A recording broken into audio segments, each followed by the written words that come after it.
Hello, I am Dishan Kazmi and I help CIOs and business leaders help transform their IT operations so they can get the most value out of them. Today, I'm going to be talking about the challenges that we face when leading geographically and functionally diverse teams, and then I'll be sharing some tips of how to overcome those challenges. It is commonplace to have teams placed around the world in different geographical locations based upon where they can most efficiently and cost effectively deliver their output. Problem we now face is to how to bring all these teams together so they can work as a single unit, overcoming any cultural or geographical problems. The challenge that we face is that if these teams don't work together to their full potential, not only the business output is impacted, but it also in turns affects the morale of the various team members. It will then in turn impact the revenue of the business unit negatively, which will also result in unhappy customers. Putting the cultural challenges aside for a moment, I'll perhaps make another video in which we can look at the cultural challenge of the different teams if they're on different location in more detail. I'm going to share with you 5 tips which will help address some of the problems that we face when we've got teams which are in diverse locations. So the first thing is to look at communicating your end goal or vision, which basically means telling your various teams what are the final result we are all gunning for. The key thing here is to make sure that your message is in simple terms. A very high level business term message may not really resonate very well with the technical team. So you need to make it that all layers of management, everybody working across different locations, functional areas gets the same message and they can relate to it. That is the first step, to tell the teams what is the end goal they are working towards. Step 2 is to develop a plan with the collaboration of the team. So now that you have shared your final end goal, the idea here is to get the subject matter experts from the various teams who are working for you and get them to give you input into your plan, which will allow you to turn your current state into the future state. And then it has 2 benefits. Number 1, when you get these subject matter experts from various teams to collaborate and tell you, Mr. Zishan, this is the where we are and this is where we're going, so these are perhaps the right steps to take. It then is not your plan anymore. It becomes our plan. The teams feel empowered, they feel ownership of the plan, which helps with morale and which helps with motivation. The second thing is to get these subject matter experts input into the plan, which means you've got the experts telling you what to do. And this is very key. And let me give you an example, a personal example. So some time back, I was leading a transformation program to help remediate performance of some business area.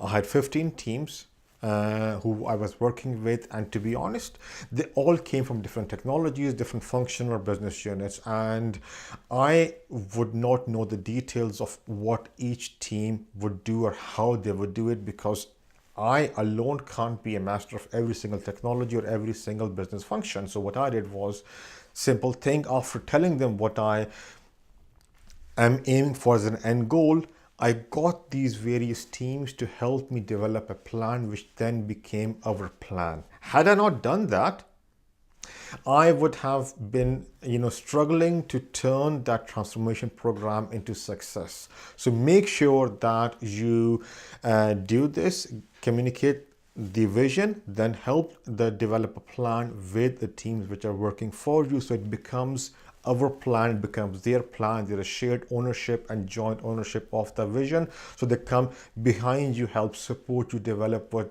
the end goals you're working towards. Now, third thing is to kind of take a step back, which basically means you need to focus on the end goal and business result. Let the team worry about the day-to-day things which are happening. Let them kind of do not micromanage them, which means they'll feel more empowered, and you can take that time to focus on the end goals, and they feel a lot more sense of ownership and control over how they deliver certain activities. So that's the third thing. The fourth thing is to evaluate. Not that you have set the vision out, you've got a plan of how you're going to drive your various teams with your business function. You have now kind of told them to go ahead with the plan of what you are doing. You now come to the point where you're going to evaluate their performance. And the key point here is to make sure that all the teams have got similar target objectives. I've seen that if a team is working in one country and their business objectives are one, another team doing similar work, just because they're in a different country, have totally different ways of, well, different objectives, which means both teams doing similar work have got different practices of how they are actually doing the day-to-day work.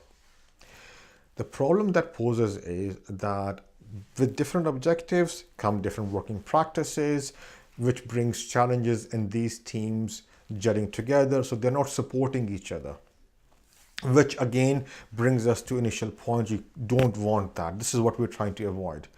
Again, just to clarify, I am not saying here about HR objectives. Yes, they'll be different, but I'm talking about business objectives of different teams working in different geographical locations should be the same, which will A, help them bring together, and B, you will find it easy to manage and measure the processes. And then again, you will find things may not be going very well, but then it becomes easier to evaluate the performance when you've got uniform objectives and then tweak that performance to make things better. The fifth and the final thing is to kind of support your teams. People will make mistakes. They will have issues and they'll drop the ball sometimes. And that is just how things are. We've got to accept that. However, what you need to do is that not jump upon a single person as the cause of the issue. That can't be the first reaction. The first reaction should be to see how the process can be made stronger to support that team and reduce the dependence where the single point of failure is a human error. You need to try and eliminate other things, but whether that's knowledge, whether that's process, something else. And then again, see how can you help support your team and empower them to do the work, because people will make mistakes, and penalizing a person every single time somebody makes a mistake without addressing any of the other process or knowledge or other gaps is going to drive the morale really down and will impact the productivity and the effectiveness of the teams. I'm hoping that you found these tips useful, and I'll be back soon with some more tips and other thoughts along similar lines where I help address some of the IT operational issues. In the meanwhile, I'll put a link to my YouTube channel where you can see some of my earlier videos. And again, if there's anything I can help you with regards to your IT operational problems, please do not hesitate to get in touch. You'll see my contact details coming up on the screen right about now. Till next time, have a nice day and I'll see you soon. Thank you.